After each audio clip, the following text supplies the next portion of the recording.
RJDയുടെ ഒരു കാര്യം, അവരുടെ എനിക്ക് തോന്നുന്നു അവരുടെ പ്രകടന പത്രികയിൽ പറഞ്ഞിരുന്നു കള്ള് വ്യവസായത്തിന് അവർ കള്ള് വ്യവസായ മേഖലയിൽ ചെറിയ പ്രശ്നങ്ങൾ ആ ഘട്ടത്തിൽ, അതായത് മദ്യനിരോധനം കൊണ്ടുവന്നപ്പോൾ ഉണ്ടായിരുന്നെങ്കിൽ പോലും അത് RJD പ്രോത്സാഹിപ്പിക്കുമെന്ന് പറഞ്ഞിരുന്നു. അതും എനിക്ക് തോന്നുന്നു അവർക്ക് ഒരു പക്ഷേ തിരിച്ചടിയായിട്ടുണ്ടാകും. സ്വാഭാവികമായും NDA സ്ത്രീകൾ പിന്തുണയ്ക്കാവുന്നതിൽ ഒരു പ്രധാനപ്പെട്ട കാരണം ഇത് തന്നെയാകും. ഈ മദ്യനിരോധനം മാത്രമായിട്ട് നമുക്ക് കണക്കാൻ കഴിയില്ല. പക്ഷേ അതിൻ്റെ അകത്തൊരു പ്രധാനപ്പെട്ട കാര്യം അത് തന്നെയാണ്. കാരണം രാത്രി പുറത്തിറങ്ങി നടക്കാൻ സ്ത്രീകൾക്ക് അനുവാദം കിട്ടുക, അല്ലെങ്കിൽ അവർ സ്വതന്ത്രമായി സഞ്ചരിക്കുക എന്നുള്ളത് പ്രധാനപ്പെട്ട കാര്യം തന്നെയാണ്.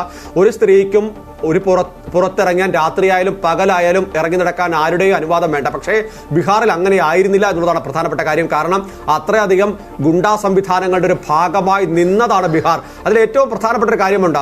അതായത് ഈ തെരഞ്ഞെടുപ്പ് പ്രഖ്യാപിക്കുന്നതിന് ദിവസങ്ങൾക്ക് മുന്നെയാണ് ബീഹാറിലെ ഏറ്റവും പ്രധാനപ്പെട്ട ഗുണ്ടാ നീക്കങ്ങൾ നടത്തിയ നേതാവിനെ ഈ ഡൽഹി അതിർത്തിയിൽ പ്രത്യേക സേനാ വിഭാഗം വെടിവെച്ച് കൊലപ്പെടുത്തിയത്. സ്വാഭാവികമായും അത്തരം ചില കാര്യങ്ങളൊക്കെ തന്നെ ചർച്ചയായിട്ടുണ്ട്. കാരണം അവർക്ക് സ്വതന്ത്രമായി നടക്കാൻ കഴിയണം, രാത്രിയൊക്കെ ചിലവഴിക്കാൻ കഴിയണം. മറ്റൊന്ന്, നക്സൽ ബാധിത മേഖലകളാണ്.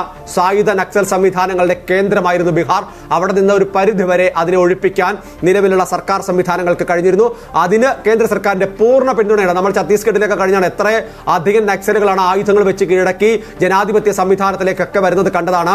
അതുകൊണ്ട് തന്നെ ഒരു പ്രധാനപ്പെട്ട കാര്യം, ഏറ്റവും നിർണായക ഒരു പ്രധാനപ്പെട്ട കാര്യം കൂടി, RJDയുടെ സീറ്റ് നിലയിൽ വലിയ കുറവ് വരുന്നു. 51 സീറ്റിലേക്ക് RJD എത്തുന്നു. കോൺഗ്രസ് 13ലേക്ക്. BJP ഏറ്റവും വലിയ ഒറ്റക്കക്ഷിയായി ഈ ഘട്ടത്തിൽ മാറുന്നു. 75 സീറ്റിലേക്ക്